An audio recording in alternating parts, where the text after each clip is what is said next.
آج میں صرف یہ بات عرض کرنا چاہوں گا کہ ہم جس کے بندے ہیں اس کو پہچاننے کے لیے کیا اس نے کچھ نشانیاں بھی رکھی ہیں؟ اللہ کی نشانیاں میں کھل کر کے عام انداز سے یہ بات کروں گا. آپ مسلمان گھر میں پیدا ہوئے، آپ کے باپ داداؤں نے، آپ کے ماحول نے آپ کو بتایا کہ تمہارا پیدا کرنے والا اللہ ہے. یہی تک تمہاری نالج ہے، ہماری نالج ہے.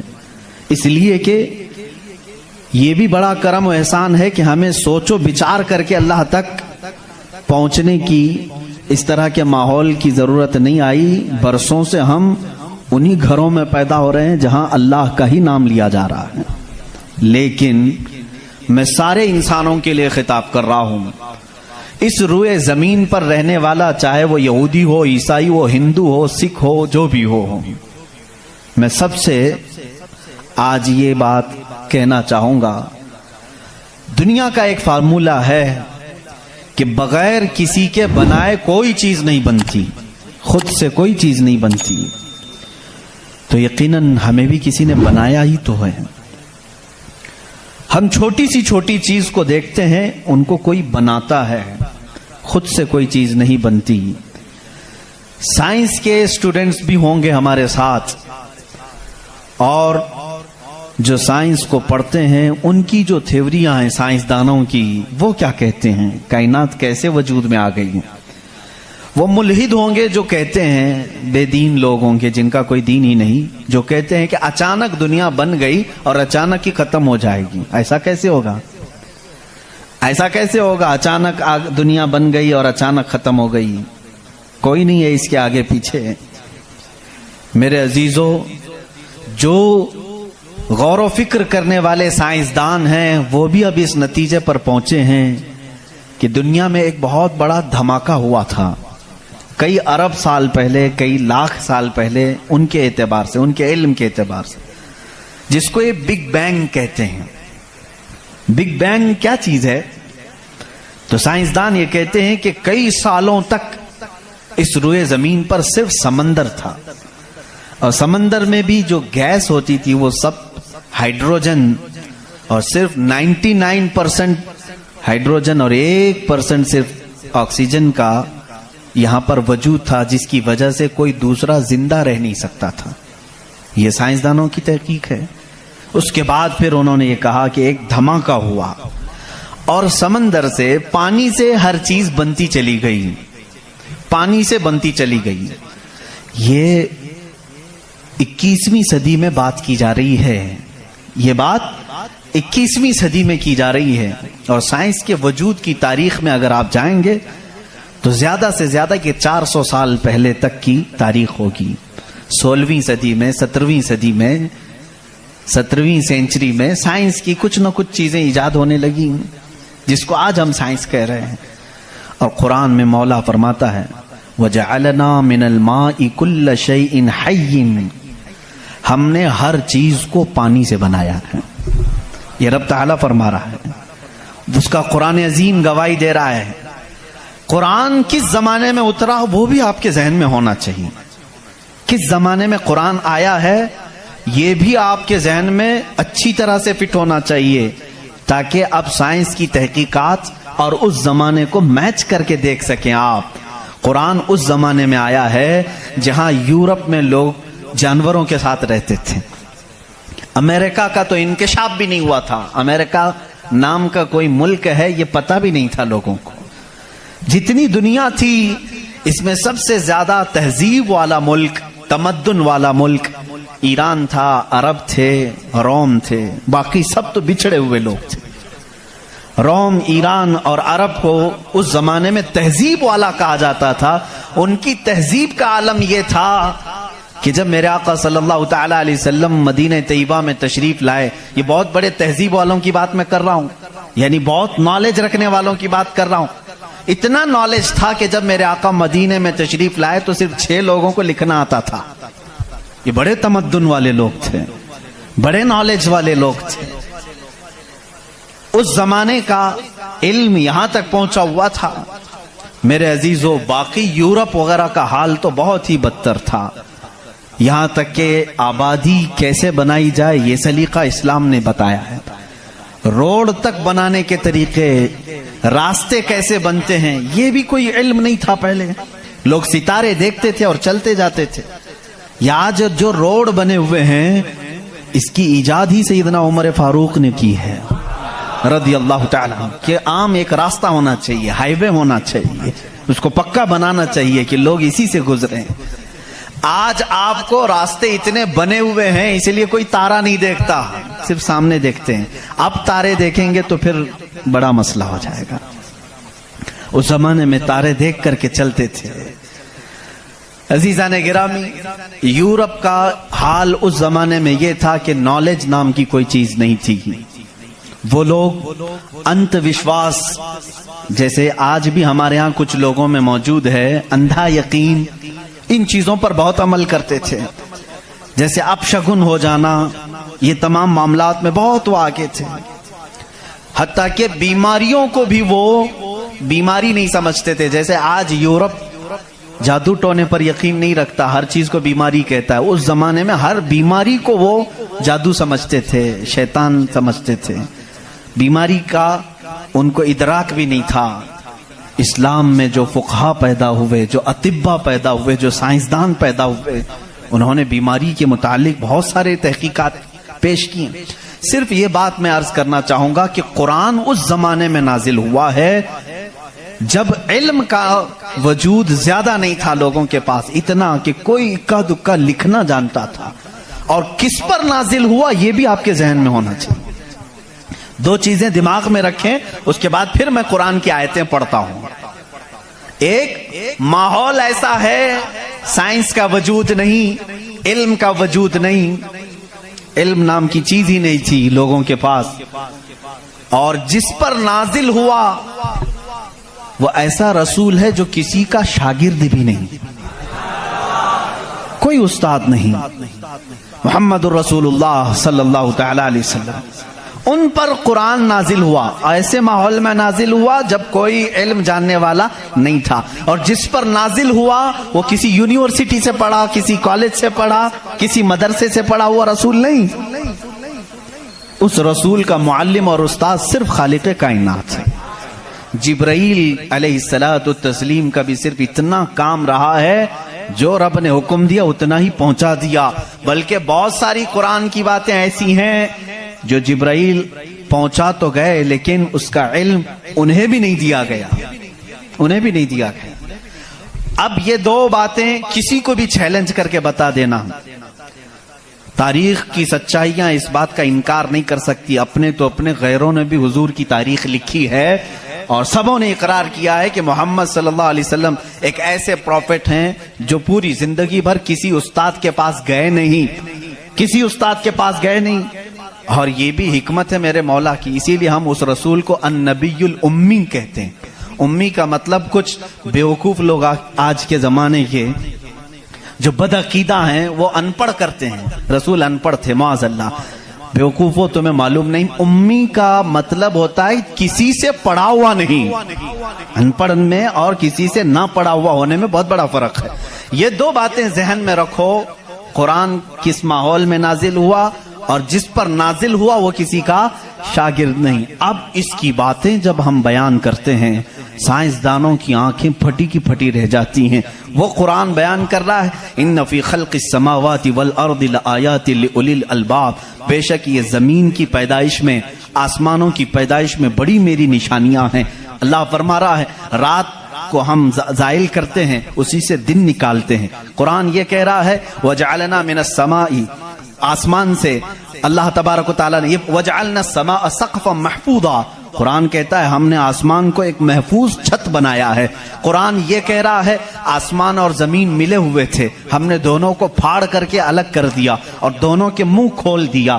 یہ قرآن اس زمانے میں کہہ رہا ہے. علم فلکیات جس کو آسٹرونومی کہتے ہیں، علم ارضیات جس کو جیو فزک کہا جاتا ہے، زمین کے معاملات، آسمان کے معاملات جاننے والا اس زمانے میں کوئی نہیں. اس وقت قرآن کہہ رہا ہے آسمان و زمین ملے ہوئے تھے، ہم دونوں کو پھاڑ دیے، ہم نے ان دونوں کو پھاڑ دیا. اور دونوں کے منہ کو کھول دیا۔ اب کا سائنس کہتا ہے زمین و آسمان کو دیکھنے کے بعد ایسا لگتا ہے کہ یہ گیلیکسی میں ملا ہوا ایک سیارہ تھا، اور یہ پھر زمانے کے بدلتے بدلتے آسمان الگ ہو گیا، زمین الگ ہو گئی۔ اب کا سائنس یہ کہتا ہے، اور پھر یہ بند نہیں ہے جیسے ہماری چھت بند ہے، اوپر سے پانی ڈالو تو نیچے کچھ نہیں آئے گا، نیچے کے فرشی بھی بند ہے، نیچے زمین سے کوئی چیز یہاں مسجد میں نہیں نکلے گی۔ سائنس اب یہ کہہ رہا ہے آسمان میں جگہ جگہ سوراخ ہیں، منہ کھلا ہوا ہے، زمین میں بھی جگہ جگہ سوراخ ہیں، دکھنے والے نہیں، یہ کھلا ہوا ہے۔ اس کا مطلب میں بھی سمجھ نہیں پایا تھا، آسمان کھلا ہوا ہے، زمین کھلا ہوا، منہ کھلا ہوا ہے، کیا مطلب؟ کہا کہ اللہ تعالیٰ جب چاہے آسمانوں پر پانی ڈالے تو اپنا منہ کھولتا ہے، بارش برستی ہے، اور زمین کا منہ کھلا ہے، اس کا مطلب یہ ہے تم جہاں پر بھی جتنی گہرائی میں بھی زمین کے بیج ڈالو، اس کا منہ کھلا ہے، وہ سینہ پھاڑ کر باہر آتا ہے۔ اگر زمین بند ہوتی تو کوئی چیز زمین سے باہر نہیں نکلتی، زمین سے کوئی چیز باہر نکلتی ہے، اس کا مطلب ہے کہ ان کے منہ کھلے ہوئے ہیں۔ سائنس نے اب بھی کہا کہ آسمان کا منہ کھلا ہوا ہے، زمین کا منہ کھلا ہوا ہے۔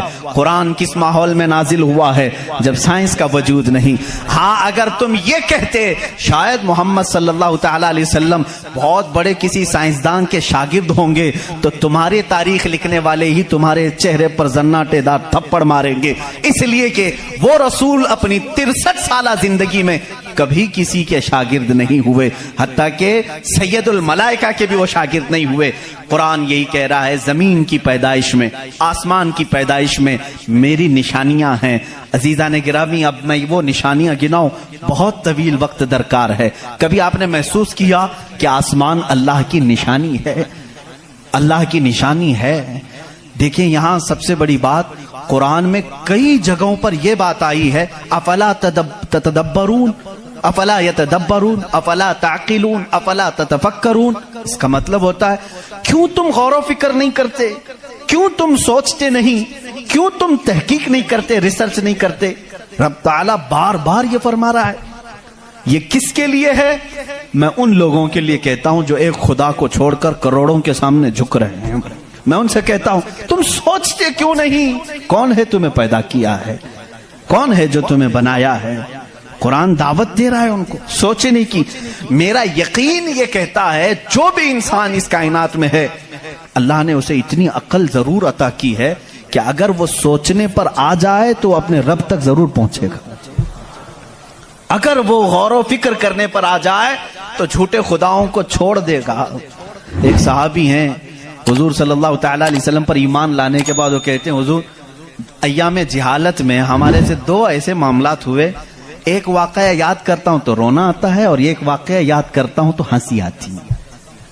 جہالت میں ہم کچھ ایسے کام کرتے تھے اسلام لانے سے پہلے کہ ایک واقعہ ایسا ہے کہ ہم رو پڑتے ہیں یاد آتی ہے تو، اور ایک واقعہ ایسا ہے کہ وہ یاد آتی ہے تو ہنس پڑتے ہیں۔ حضور نے پوچھا وہ دونوں کیا ہیں؟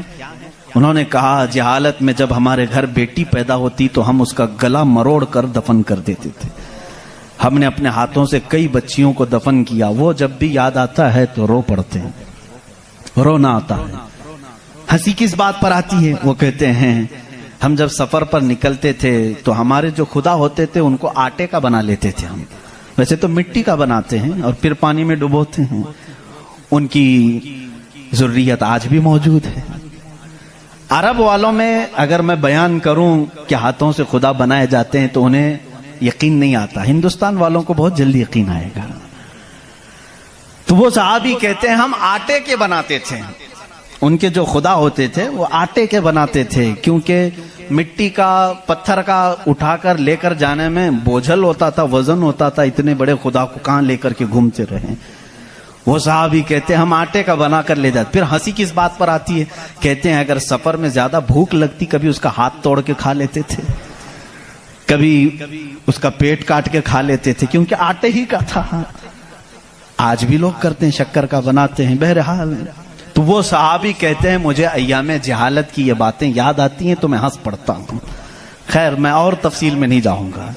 عزیزان گرامی، غور و فکر کرنے کی جس کے اندر عادت ہوگی وہ انت وشواس، صرف پھیلے ہوئے بے یقینی پر ایمان نہیں لائے گا۔ آج بھی بہت سارے ایسے نیوٹرل قسم کے لوگ ہیں جو مسلمان نہیں ہیں، میں جانتا ہوں ان کو، وہ خود آئیڈل ورشپرز نہیں ہیں، وہ خود اس بات کا انکار کرتے ہیں کہ اپنے ہاتھوں سے بنائی ہوئی چیز کی عبادت کیسے کی جائے۔ ہم اس پاور کو مانتے ہیں جو ہماری آنکھوں میں نہیں آتا مگر ہم سب کو دیکھ رہا ہے۔ ایسے لوگ بھی ہیں۔ ہاں، اگر کوئی اس طرح کا موحد ہے، وہ اللہ کی وحدانیت کو تسلیم کرتا ہے، تو اس کے ہدایت کی بھی امید ہے۔ میں یہ کہہ رہا تھا، آسمانوں اور زمینوں میں اللہ نے فرمایا میری نشانیاں ہیں۔ غور و فکر کرنا چاہیے، نشانی کیسے؟ پوری دنیا کے بہت ترقی یافتہ سائنس سے میرا یہ چیلنج ہے،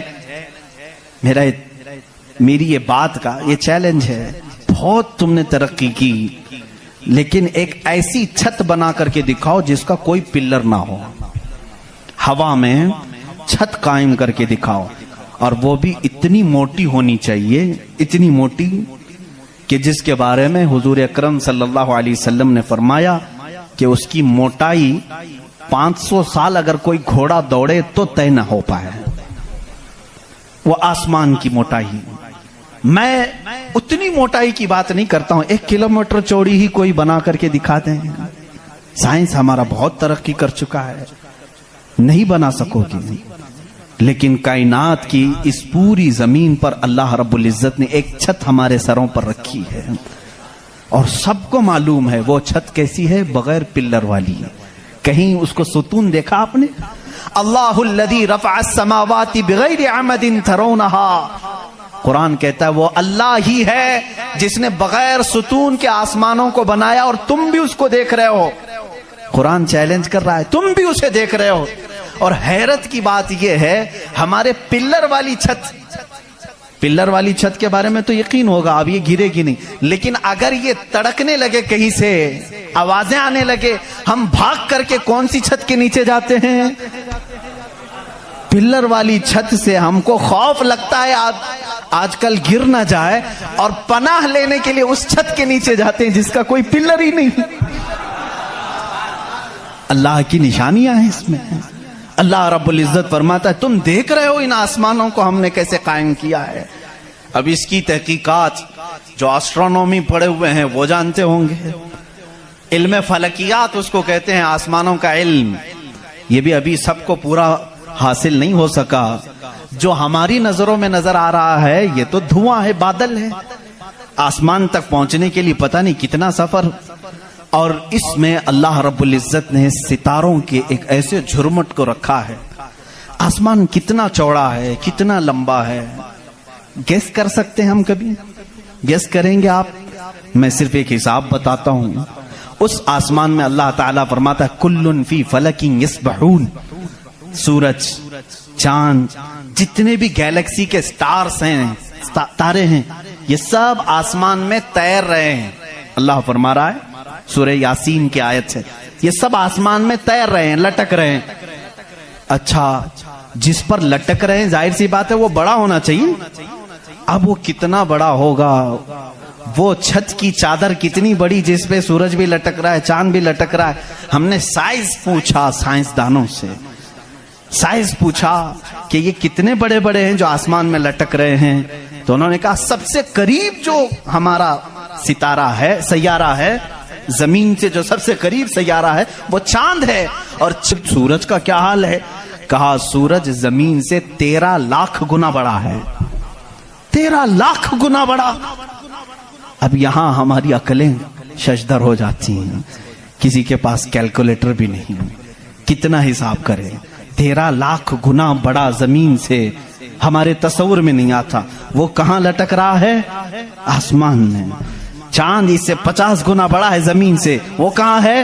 آسمان میں۔ اچھا، اتنا ہی نہیں، یہ گیلیکسی کے اندر سورج سے 50 گنا بڑے اتنے سیارے ہیں کہ جن میں سے صرف ابھی 40% کا دریافت کی جا چکی ہے، باقی 60% ابھی تک سائنسدانوں کو پتہ ہی نہیں۔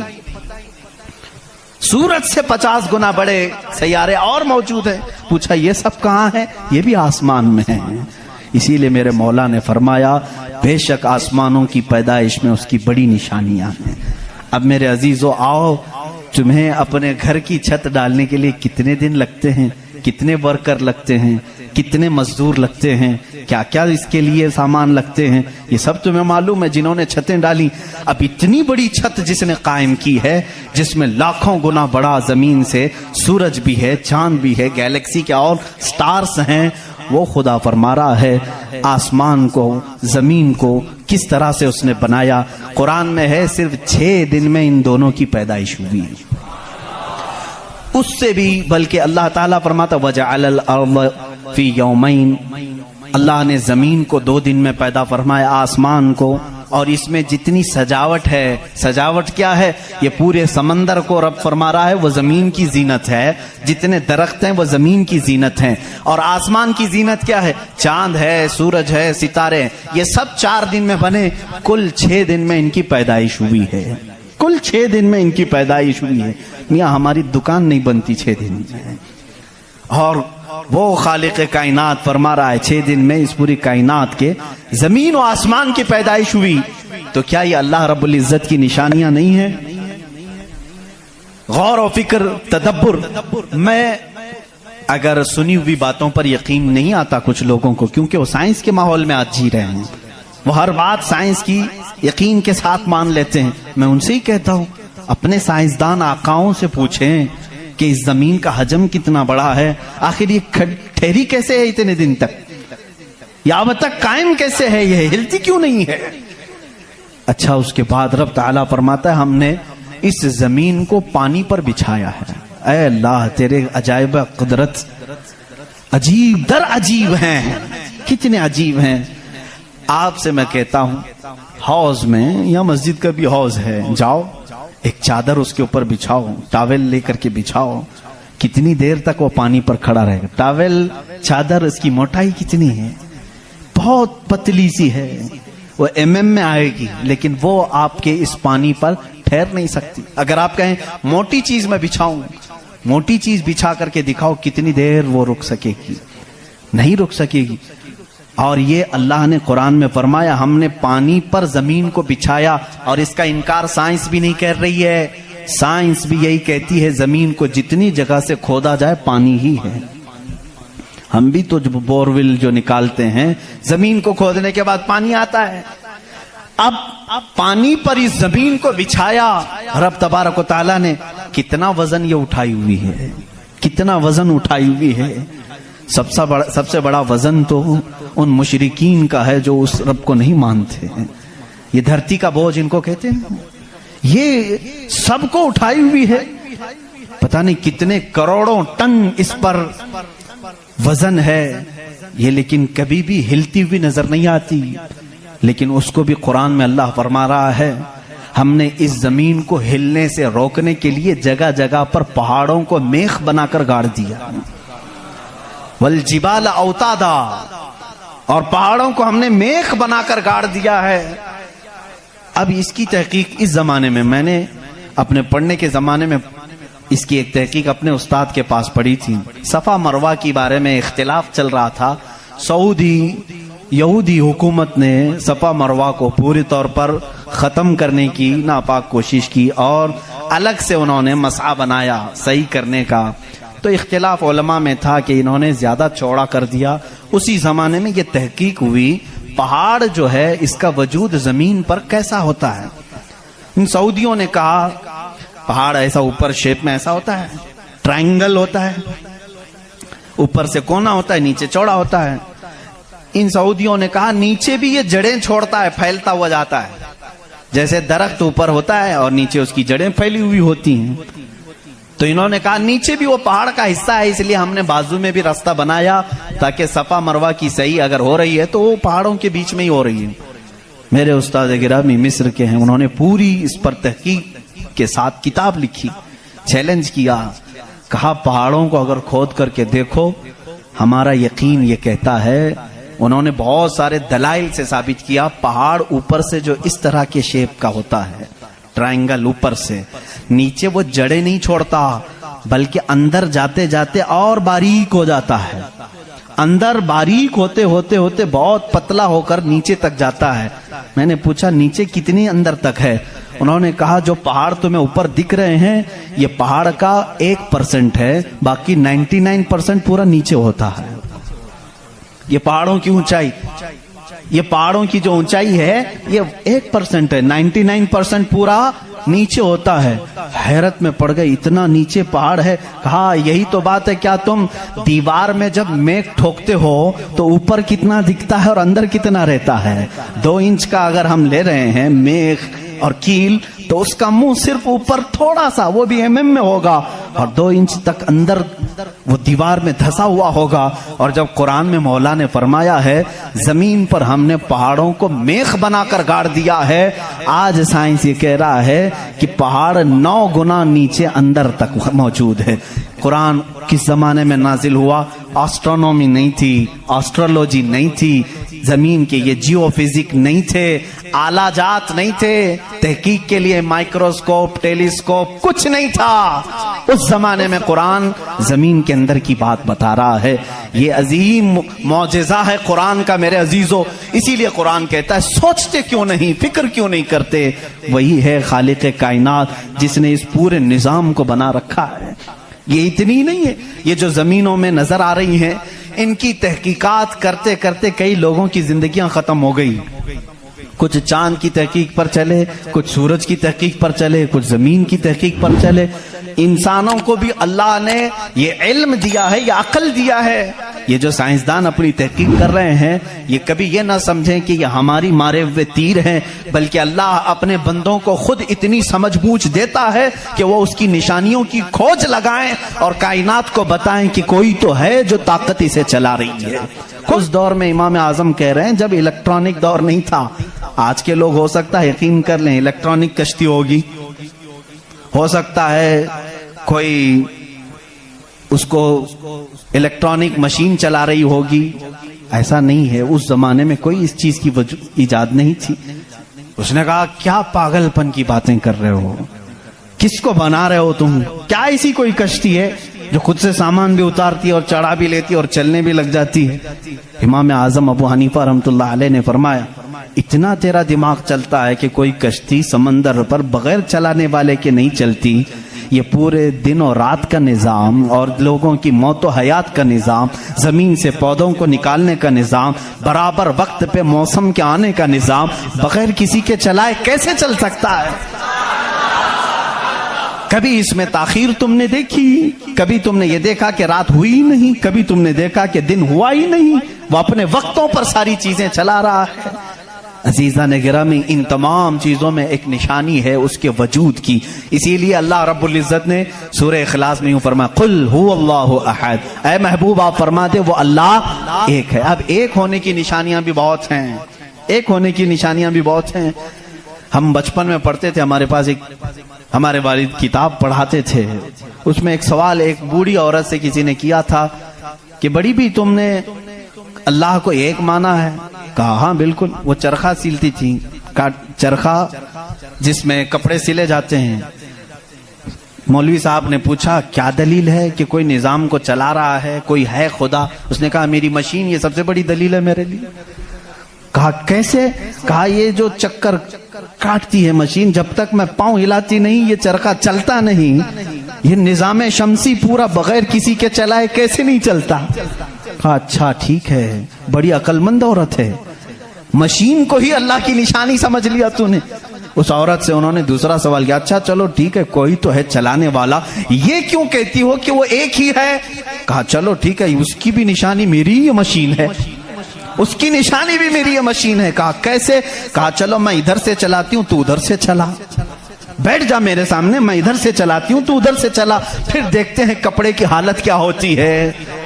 کپڑا جو ہے ہو سکتا ہے لیڈیز کی بجائے جینز کا ہو جائے، جینز کی بجائے لیڈیز کا ہو جائے، کچھ کا کچھ بن جائے. کیوں؟ انہوں نے کہا بات تو صحیح ہے. اس بوڑھی عورت نے کہا میں نے اپنے چرخے سے ہی یہ دین سیکھا کہ اگر کائنات میں ایک کے بجائے دوسرا ہوتا تو جھگڑے ہو جاتے. ایک خدا کہتا میں بارش برساؤں گا، دوسرا کہتا نہیں نہیں میں دھوپ ڈالوں گا، تیسرا کہتا نہیں میں ٹھنڈی لاؤں گا. ان کے جھگڑوں میں پھر کائنات کا نظام درہم برہم ہو جاتا. لیکن نظام برابر برابر چل رہا ہے. اس بات کی دلالت ہے کہ چلانے والے دو نہیں ایک ہی ہیں. دو نہیں ہے، ایک ہی ہے. اگر دو ہوتے اسی کو اللہ نے قرآن میں فرمایا لو کان فیہما آلہۃ الا اللہ لفسدتا. اگر زمین و آسمان میں دو خدا ہوتے اللہ کے علاوہ، رب فرما رہا ہے ضرور اس میں فساد ہو جاتا، ضرور فساد ہو جاتا. اس لیے کہ ایک جو عقل سے ہمارے درمیان ہم نے دیکھا ہے جو چلا سکتا ہے وہ دو لوگ نہیں چلاتے ہیں. دو لوگوں کی ذہنیت الگ ہو جاتی. اب اس کو فلسفے میں آئیں گے جس کو فلسفی کہتے ہیں. یہ بھی ایک علم ہے. فلسفی لوگوں کے دماغ کے اعتبار سے بھی ہم نے اس کو ثابت کیا. اگر دو ہیں، پہلی بات آپ کے دماغ میں یہ ہونا چاہیے کہ خدا وہ ہے جو کسی کا محتاج نہیں. اتنی بات تسلیم کرتے ہو؟ جو کسی کا محتاج نہیں. جب یہ فارمولہ تمہارے دماغ میں ہے تو آپ دو کو لے کر کے آؤ. دو کو لاؤ گے تو دونوں کا دماغ ایک ساتھ نہیں چلے گا، یا تو پھر مشورے سے چلیں گے. مشورہ کرے گا تو ایک دوسرے کا محتاج ہوگا، اور جو محتاج ہوگا وہ خدا نہیں ہوگا. مثال کے طور پر دونوں بیٹھے ہیں، چلو آج میٹنگ کرتے ہیں، کل بارش کریں گے. تو ظاہر سی بات ہے ایک نے دوسرے کو پوچھا تو پہلا والا دوسرے کا محتاج ہوا کہ نہیں؟ اب خدا کے بارے میں ہمارا تصور یہ ہے وہ اپنے کاموں میں کسی کی شراکت نہیں چاہتا، کوئی شریک نہیں ہے اس کا. اب اگر شریک ہو گیا تو اس کی فضیلت کہاں ہے؟ ایک ہونے میں جو فضیلت ہے وہ دو میں ہے نہیں. ایک ہونے میں جو فضیلت ہے وہ دو میں ہے نہیں. اسی لیے ہم لاکھوں کروڑوں کے سامنے سر جھکانے والوں سے کہتے ہیں مان لو ایک ہی کو تسلیم کرو. اس لیے کہ جتنے ادیان ہیں دنیا میں تقریباً سب کے ہاں ایک تصور ہے خدا کا تصور. ایتھیزم کو چھوڑ کر کے میں باقی سب کی بات کروں، ہندوؤں کے نظریات میں بھی خدا کا تصور ہے، کوئی تو ہے، ایک بھگوان کے کچھ بھی نام لیں. عیسائیوں کے مذہب میں یہی ہمارے رب ذوالجلال کا تصور ہے، خدا کا وہ بھی یقین کرتے ہیں. یہودی بھی خدا کو مانتے ہیں، سکھوں کے ہاں بھی ہے. تقریباً دنیا میں جو بھی ریلیجیس ہے، کسی مذہب کو مانتا ہے، ان سب مذہبوں میں خدا کا تصور ہے. لیکن اب یہ جھگڑا ہے کہ ماننے میں کون خدا ہے کون نہیں ہے.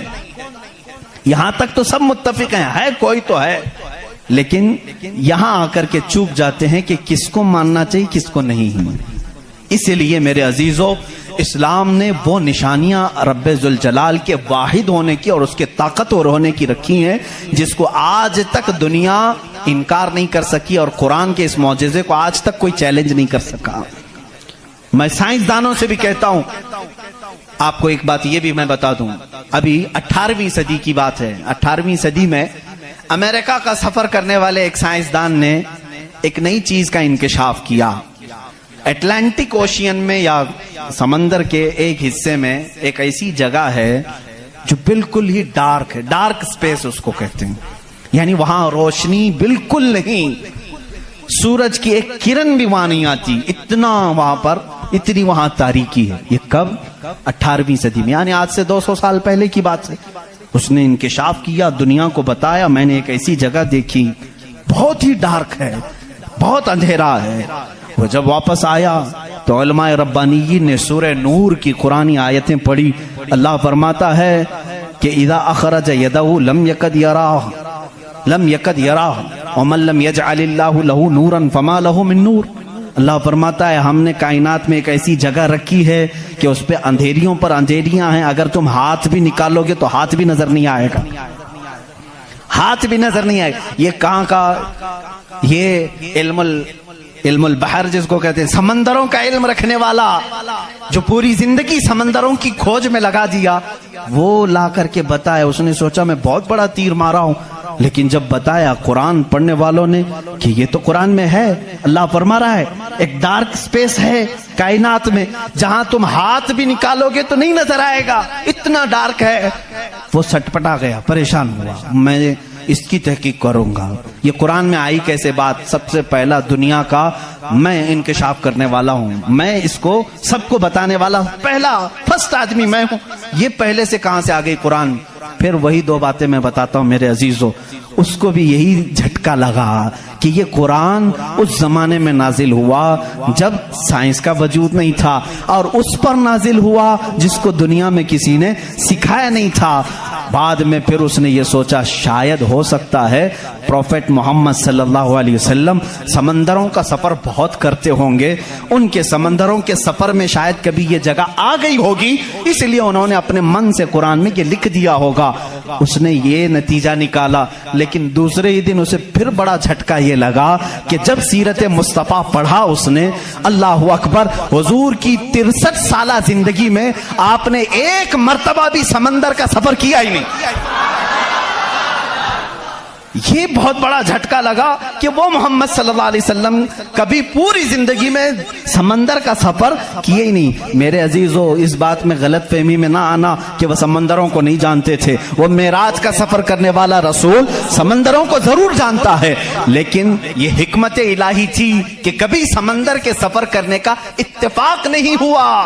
اب اسے جھٹکے پر جھٹکا یہ لگا جو کبھی سمندر کو گیا ہی نہیں، وہ اگر اٹلانٹک اوشین میں موجود ڈارک سپیس کو بتاتا ہے تو ضرور وہ اپنے پیٹ سے نہیں بتا رہا ہے، وہی اس کو بتایا ہوگا جس نے ڈارک سپیس بنایا ہے۔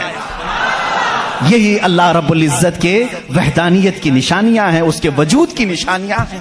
قرآن پڑھو، اس میں بہت ساری چیزیں جنہوں نے یہ انکشاف کیا کہ کچھ سمندروں میں ایسے اللہ رب العزت نے بنایا ہے، وہ بھی آپ کو مل جائیں گے۔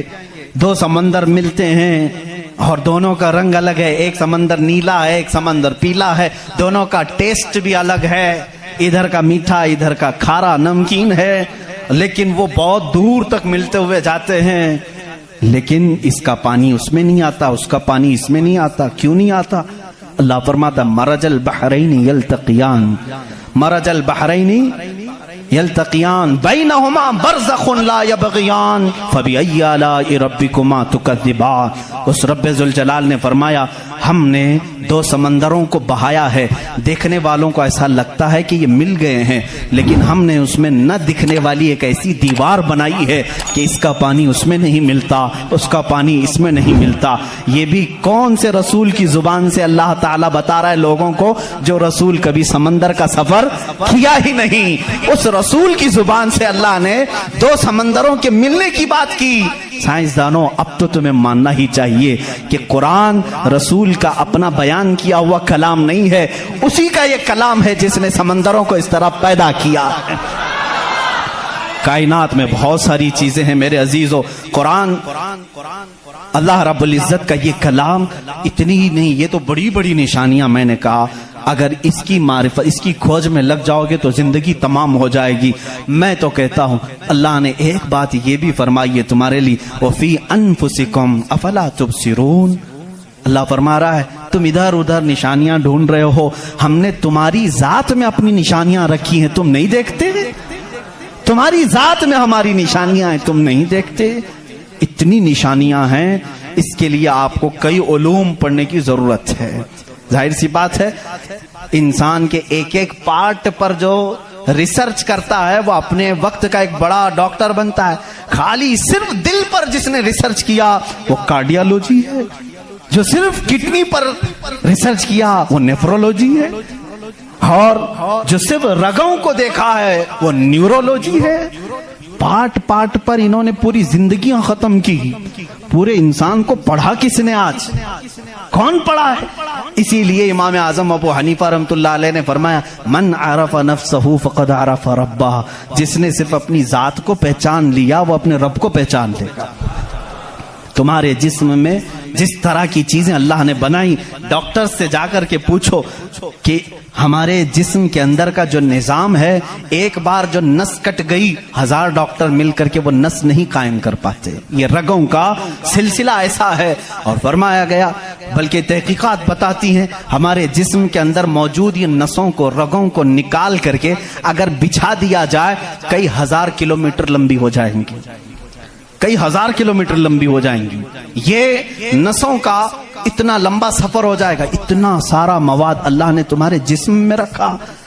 اور رب تعالیٰ یہ فرماتا ہے، مفاہیم آیات میں بیان کر رہا ہوں، کبھی آپ نے سوچا ہم نے زبان سے جو جو چیزیں کھائی، اللہ اکبر، میں ایک بڑے محقق کے حوالے سے کہتا ہوں، روٹی کو انہوں نے کہا تمہاری روٹی تمہارے کھانے اللہ کی نشانیاں ہیں۔ میں نے پوچھا روٹی بھی نشانی ہے اللہ کی؟ کہا ہاں۔ تم ایک روٹی کو کہاں کہاں سے حاصل کرتے ہو؟ اناج کھیت سے لیا، فصل جب آئی اس کو کٹایا، پسایا، آٹا بنایا، پھر گھر میں لایا، گوندھنے کے لیے دیا، آٹا گوندھا گیا، روٹیاں بیلی گئیں، توے پر رکھی گئیں، بن گئی۔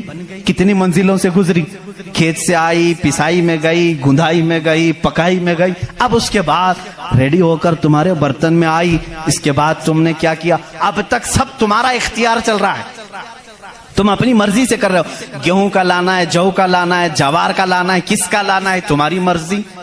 آٹے سے کتنا گوندنا ہے، نرم گوندنا ہے، موٹا گوندنا ہے، تمہاری مرضی۔ روٹی موٹی پکانی ہے، پتلی پکانی ہے، تمہاری مرضی۔ روٹی پک جانے کے بعد 4 ٹکڑے کرنے، 5 ٹکڑے، 2 ٹکڑے، تمہاری مرضی، سب تمہاری مرضی ہے۔ اس کے بعد تم چبا کر کے کھا گئے، اس روٹی کو چبا کر کھا گئے، نگل گئے۔ یہ روٹی جب حلق سے اتر گئی اب تمہاری مرضی نہیں ہے۔ اس ایک ہی روٹی سے گوشت بھی بنتا ہے، اسی ایک روٹی سے خون بھی بنتا ہے، اسی ایک روٹی سے منی بھی بنتی ہے، اسی ایک روٹی سے پیپ بھی بنتا ہے، اسی ایک روٹی سے کف اور بلغم بھی بنتا ہے، اسی ایک روٹی سے سب چیزیں بن جانے کے بعد ہمارے فضلات بھی نکلتے ہیں۔ میں نہیں سمجھ پایا، اے میرے عزیزوں مجھے بتاؤ، ایک روٹی لو، اس کے ایک ٹکڑے سے تم گوشت بنا کے دکھاؤ، دوسرے ٹکڑے سے تم خون بنا کے دکھاؤ، تیسرے ٹکڑے سے تم پیپ بنا کے دکھاؤ، چوتھے ٹکڑے سے تم بلغم بنا کے دکھاؤ، نہیں کر سکو گے، اس لیے کہ صرف گوندھنے پکنے تک تمہاری مرضی چلتی ہے، حلق سے نیچے اتر جانے کے بعد خدا قدیر و جبار کا نظام چلتا ہے۔ تمہارے رزق میں اس کی نشانیاں ہیں۔ کون ہے جو بناتا ہے ہمارے جسم کے اندر اس روٹی سے ہمارے جسم کا حصہ؟ پوچھو جا کر کسی سے بھی پوچھو، یہ ہمارا جسم موٹا تازہ گوشت کیسے بن گیا؟ یہ کھانے اچھے کھاؤ گے اس سے بن گیا۔ ہم نے کہا ہم کھانے کاجو بادام بھی کھا رہے ہیں تو بھی گوشت بن رہا ہے، روٹی کھا رہے ہیں تو بھی گوشت بن رہا ہے، چاول کھا رہے ہیں تو بھی گوشت بن رہا ہے، اور خون ایسا لکوڈ ہے کہ بازار میں ملتا نہیں، کسی انسان کا ہی لینا پڑتا ہے۔ اس کو کون بنایا ہے؟ کہا اس کو بھی روٹی سے ہی بنایا ہے، کاجو بادام سے ہی بنایا ہے، پھلوں سے ہی بنایا ہے۔ ہم پوری دنیا کی غذائیں لا کر چکی میں پیس کر کے بھی خون کا ایک قطرہ نہیں پیدا کر سکے، لیکن وہ رب ذوالجلال ہمارے لقمے کے نیچے جاتے ہی نظام کو شروع فرما دیا ہے۔ کیسا وہ نظام ہے، کیسا وہ نظام ہے اے میرے عزیزو! اسی لیے میرا مولا فرماتا ہے فی انفسکم افلا تبصرون، تمہاری ذات میں میری نشانیاں ہیں، کیوں تم نہیں دیکھتے؟ کیوں تم نہیں دیکھتے؟ آپ کو اگر میں ذاتیات، نفسیات، طبعیات، یہ جو علوم ہیں اس پر گفتگو کروں تو ایک بڑا الگ ٹاپک ہو جائے گا۔ اللہ تعالیٰ نے اس نظام کو کیسے بیلنس رکھا ہے جانتے ہیں آپ؟ کبھی آپ کو معلوم ہے ہمارے کانوں میں ایک الائنمنٹ ہوتا ہے، جیسے ویل الائنمنٹ کرتے ہیں، ہمارے دونوں کانوں کے بیچ میں ایک قطرہ چھوٹا سا اللہ نے رکھا، یہ بیلنس کو برقرار رکھتا ہے۔ جو سنکی ہوتے ہیں جن کو کہتے ہیں پاگل ہو گیا، جھولے کھاتا رہتا ہے، یہ کون لوگ ہیں جانتے ہیں آپ؟ جن کو کبھی کبھار فیڈس آ جاتی ہے، چلتے چلتے آڑے ٹیڑے ہو جاتے ہیں، یہ کون ہیں؟ جن کا صرف وہ کانوں کے بیچ کا ایک قطرہ بھی ہل گیا تمہارا بیلنس نہیں بگڑ جائے گا۔ تم کھڑے کیسے ہوتے ہو؟ 2 پیروں پر سیدھے کھڑے رہتے ہو، جب تک چاہو کھڑے رہو، چلنا چاہو تو سیدھے چلتے ہو۔ اگر وہ بیلنس چوک گیا، جیسے کار ویل الائنمنٹ چھوٹنے سے ادھر ادھر جانے لگے گی، تمہارے پیر لڑکھڑانے شروع ہو جائیں گے۔ اس ایک ہلکے قطرے سے اللہ نے تمہارے پورے وجود کو رکھا ہے۔ تمہیں ٹیڑھا کرنے کے لیے صرف اس قطرے کو جنبش دینے کی ضرورت ہے، صرف جنبش دینے کی ضرورت ہے۔ میں نے سائنس کی ایک تحقیق پڑھی، اللہ اکبر، حیرت ہوتی ہے۔ انہوں نے یہ تحقیق کر کے بتایا یہ جو تمہاری پلکیں جھپکتی ہیں، کھلتی بھی ہیں جھپکتی بھی ہیں، جانتے ہیں آپ یہ کتنی ہلکی ہیں اور کسی کو احساس بھی نہیں ہوتا کب جھپکی کب کھلی، کسی کو احساس نہیں ہوتا۔ کہا اس کے اندر کون سی طاقت ہے؟ کیا ربر ہے، میگنیٹ ہے، کیسے یہ کیسے ہوتی ہے؟ اس کو ایک سائنسدان نے کہا کہ اگر کسی کی پلک جھپکنا چھوٹ جائے، نہیں جھپک سکتی، تو اس کو بلڈوزر سے کھینچ کے بھی بند نہیں کر سکو گے۔ اتنی طاقت لگا کر کے بھی اسے بند نہیں کر سکو گے. ایسا فلیکسیبل ہے, ایسا ربر ہے.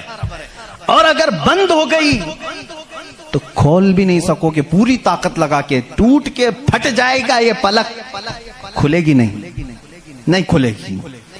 جھپک گئی تو وہی رہ گئی, کھلی تو بند نہیں ہوگی. پوری دوسری کوئی بھی الٹرنیٹ طاقت سے اگر تم چاہو اس کو بند کرنا یا کھولنا نہیں کر سکو گے.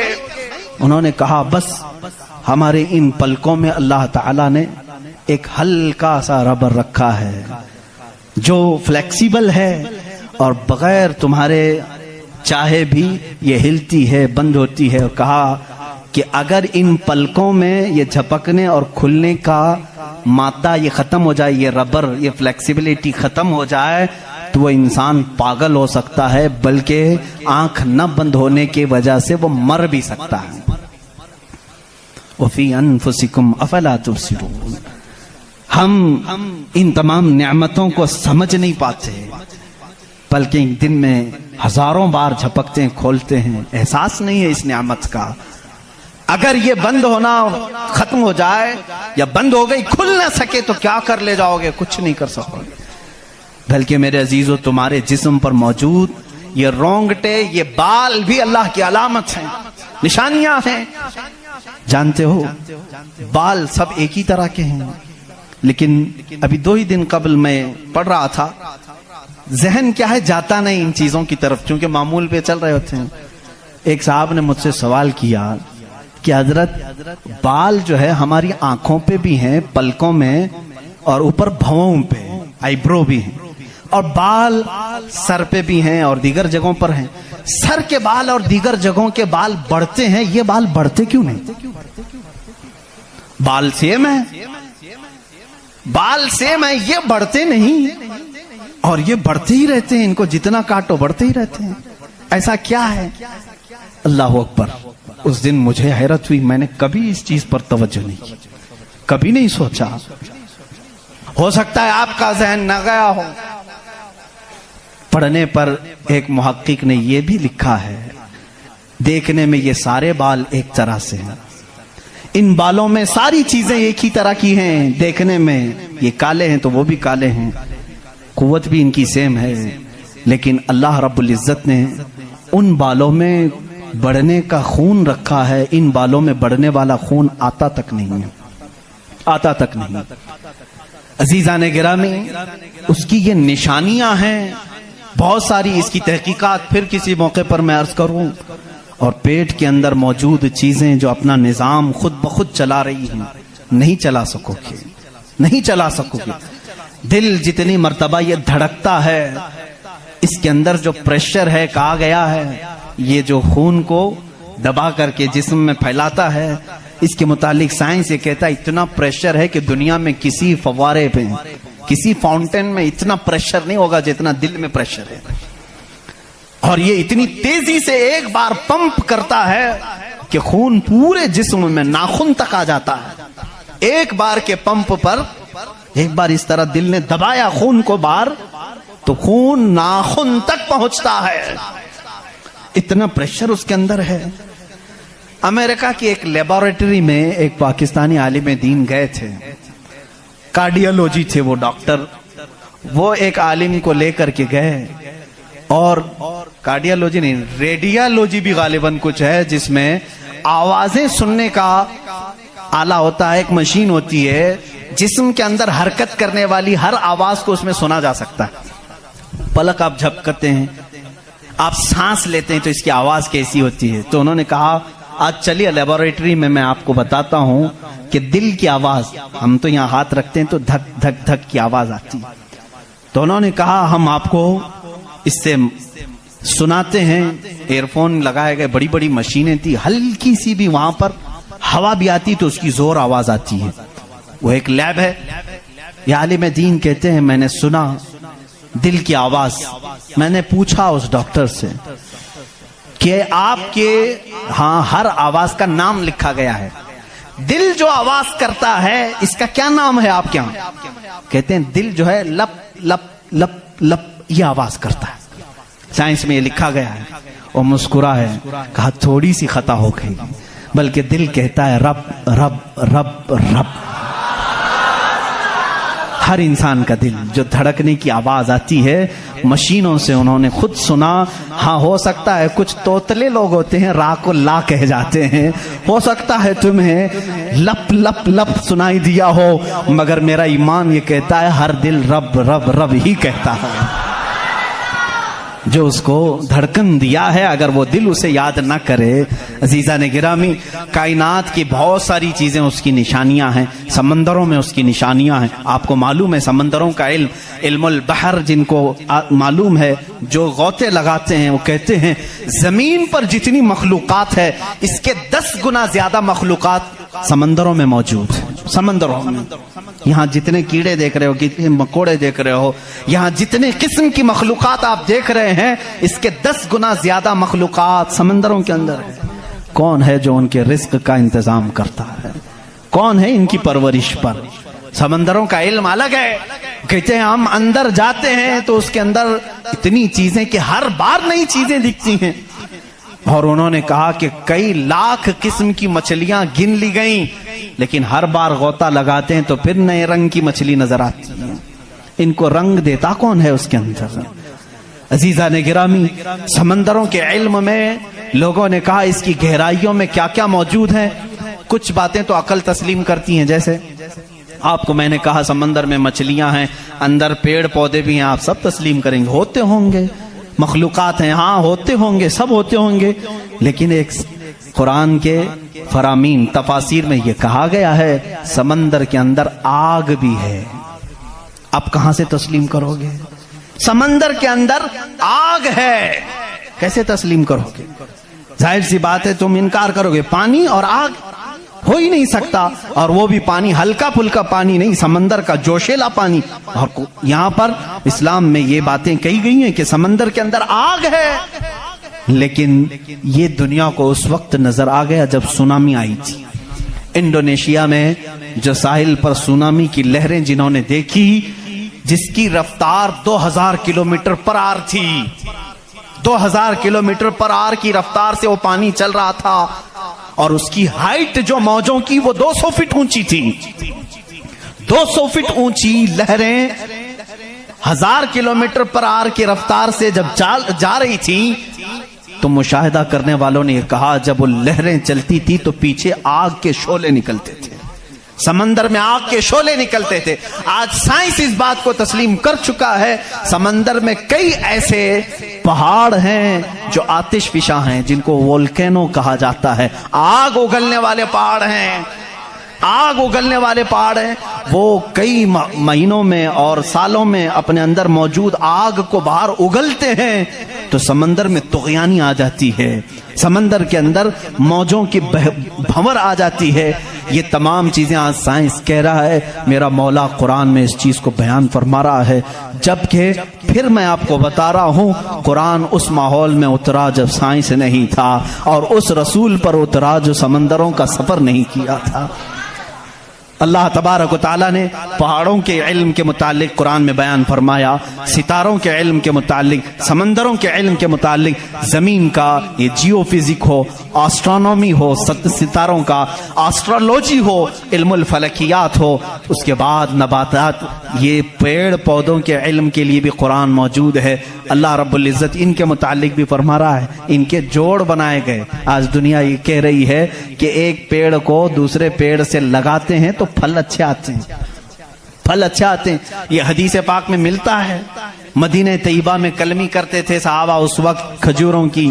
عزیزان گرامی پیڑ پودوں کی جب تحقیقات ہوتی ہیں تو اب اس پر بھی سائنس حیران ہے کہ ہم نے پھولوں کو دیکھا، یہ پھول جب کھلتے ہیں تو اس میں اچانک آ کر کے پینٹ کون کر جاتا ہے، یہ رنگ کون ڈالتا ہے؟